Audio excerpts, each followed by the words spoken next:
What's up, guys? John here. We're gonna take a tour of the studio and the Darkroom.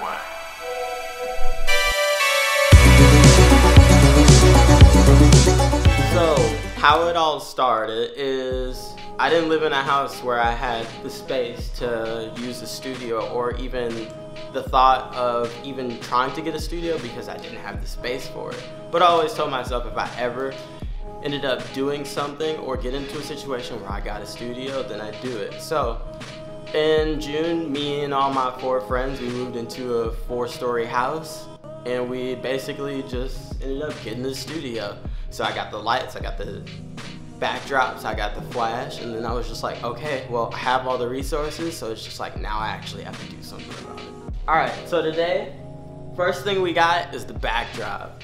It has a crinkle in it, and we got the paper for free, so shouts out to Alex, and we actually were still able to like kind of use it, and the only thing that I really had to buy was the backdrop. Wasn't that much. You can easily get a 10-foot backdrop or maybe even higher that could go up like above your subject. And what we have here is a Speedotron Brown series. There's more bigger and professional ones out there that I don't have any experience on, but I have friends that use them and they're more for upscale professionals. But the Brown series is something that's like really easy that anyone can use. It's an entry-level power pack for professional photographers, and you can put a total of 4 lights on top of it, and you can either split or you can give more power to certain lights. And what we have here is a light box, and we have a snout, or no, snoot. We have a snoot. That's what it's called. Other than the backdrop and the lights, the only other thing that you need is a tripod. You need a tripod for any sharp images that you will like to create in the studio. Having a tripod is a huge essential.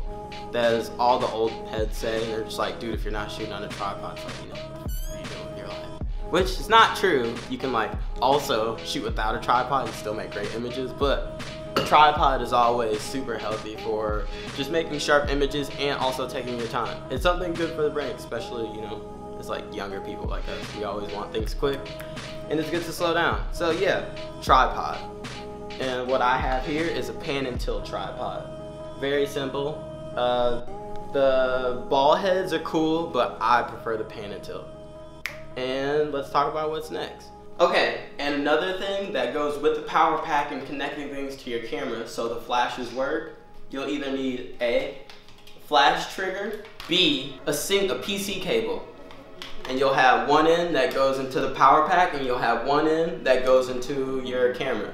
And depending on what 120 or 35 film camera that you use, or 4x5, when you connect the PC cable to the lens, it depends on what it is, how you use it. Like my Bronica, it goes on the body.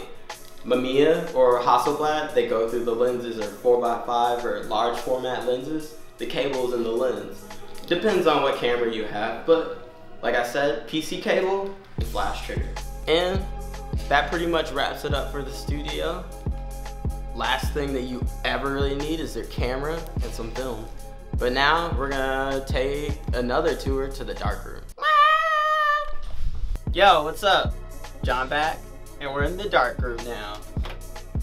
Let's go. First, gotta have a place for your kimmies. Decktall for prints, fixer for developing fixer, and even more fixer for paper. Don't mix your fixer, people. Remember, always keep them separate. And D76 for your film. I need more D76. Photo flow. Stop. And your perma wash, so you can keep your negs for a long time. And then behind you here, just got some sticky lights today. We got a bunch of reels, some tanks. We got a lot of tanks, big tanks. I need a bigger one than this though. so I can develop more shit. We got a squeegee for wiping all that bullshit off your film. We can't cuss that much, can we? You can. Alright, cool. And then over here, we have all our trays. And once again, shout outs to Alex, because without Alex, I probably wouldn't have my own darkroom. I was also blessed with some paper. I had to go get my own paper, but this is the new shit. And then I was blessed to get all this old paper. It actually all still works. Some of it's a little curved, but it still gets the job done. And then here, we got some stuff to cut up all our paper to make test strips. You don't need to know too much about it. But definitely always have something where you can cut your test strips into nice slices. And then over here, we got us some film Bibles. Ansel Adams, the great and one and only. And then here, we got a Darkroom book, Darkroom handbook, and then we got some zone system stuff for that black and white, baby. This is your dark bag for when you're putting stuff into putting film into the tanks and developing your black and white so the light doesn't touch it. I can do stuff in here without these lights on and only use this light right here, but the only light you can use with the red light is Ilford ortho film because the light doesn't affect the film. It's kind of like the paper when you pull it out. And behind me here, I have a Bezler Enlarger gifted to me by my friend Alex. We got our easels. We got some 6x6, 4x5, 6x9, 35. More 4x5. I don't have a 6x7 yet, but as my friend Alex showed me, you can kind of, you know, DIY this and like, you know, make your own 6x7 cutout.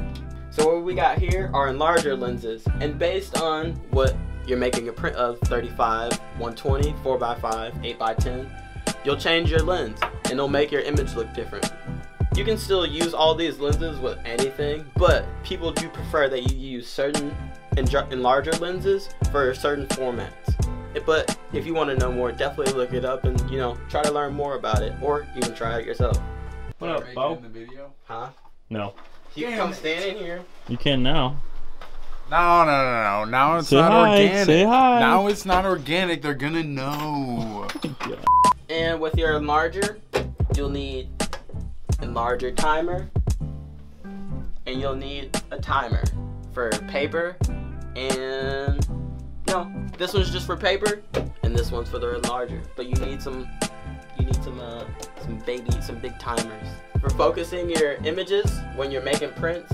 You're gonna need some enlarging focuser, and I got two here, gifted to me by my friend Alex. On this shelf up here, this is all my film. HP5 all day, baby. Hey, shouts out to Ilford. I'm trying to get sponsored. Here is a 35 film retriever, just in case I roll my film all the way in and I need to fetch it back out. And then what we have here is a bulk loader.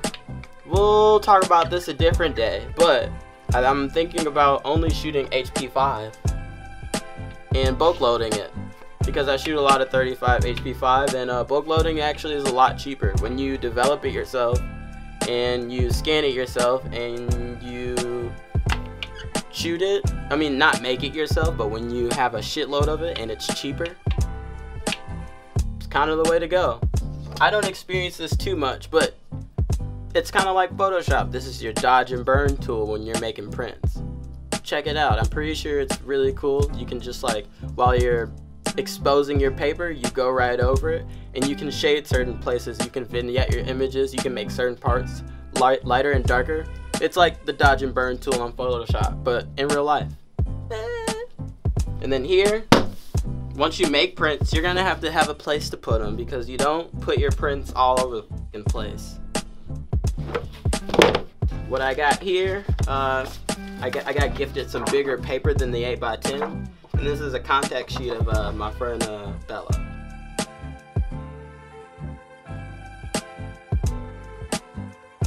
Alright guys, so that's the end of the Darkroom tour. You saw the studio tour, and now it's the end of this.